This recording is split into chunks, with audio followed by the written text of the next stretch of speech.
అందరూ పండగ షాపింగ్ లో బిజీగా ఉన్నారా? అయితే మీరు ఒక విషయం గమనించారా? లక్షల విలువ చేసే ఫోన్ల దగ్గర నుంచి వాటికి చేసే రీఛార్జ్ ప్లాన్ల వరకు దాదాపు అన్నిటి ధరలు 99తోనే ముగుస్తాయి.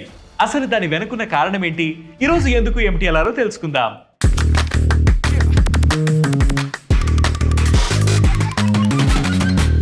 $99, $199, $299 ఇలా ఉండే ధరలను 99 ప్రైసింగ్ అని అంటారు. అమెరికాలోని స్టోర్లలో క్యాష్ రిజిస్టర్లను కొత్తగా ఏర్పాటు చేసినప్పుడు ఈ విధానం స్టార్ట్ అయింది. ఓ కస్టమర్ $1 ధర ఉన్న వస్తువు కొంటే అంతే మొత్తం ఇచ్చి వెళ్ళిపోతారు. ఆ డాలర్ను క్యాష్ రిజిస్టర్ లో వేయకుండా సదరు ఉద్యోగి కొట్టేసే ఛాన్స్ ఉంటుంది. అలా కాకుండా వస్తువుల ధరలు 1 సెంట్ తక్కువగా ఉంటే ఆ చిల్లర ఇవ్వడానికి ఖచ్చితంగా ఆ మొత్తాన్ని క్యాష్ రిజిస్టర్ లో వేయాల్సి వస్తుంది. ఇలా అప్పటి ఉద్యోగులు చేతివాటానికి చెక్ పెట్టడానికి ఈ 99 ప్రైసింగ్ ను తొలిసారి తీసుకువచ్చారు.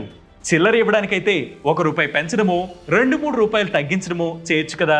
99తోనే ఎందుకు ముగియాలి అనే సందేహం చాలా మందికి ఉంటుంది. దానికి కారణం హ్యూమన్ సైకాలజీ.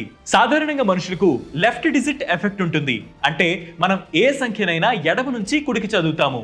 ఉదాహరణకు ఓ వస్తువు ధర 499గా ఉంటే అప్పుడు మన మెదడు మొదటిగా ఎడమ వైపు ఉన్న నెంబర్నే చూస్తుంది.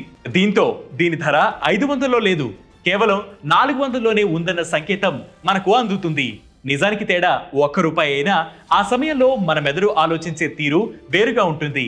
అలా ఈ 99 ప్రైసింగ్ అనేది మార్కెటింగ్ స్ట్రాటజీ కాకపోయినా అమ్మకాల విషయంలో సానుకూల ఫలితాలను ఇచ్చింది.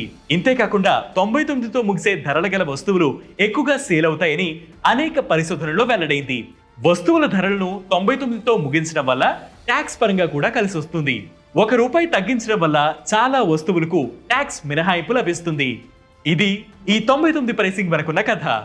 ఈ ఇన్ఫర్మేషన్ నచ్చితే మీ ఫ్రెండ్స్ అండ్ ఫ్యామిలీ మెంబర్స్ తో షేర్ చేసుకోండి. దాంతోపాటు వెటి న్యూస్ యాప్ ని ఫాలో అవ్వండి. వెటి న్యూస్ తెలుగు యూట్యూబ్ ఛానల్ ని సబ్స్క్రైబ్ చేయండి.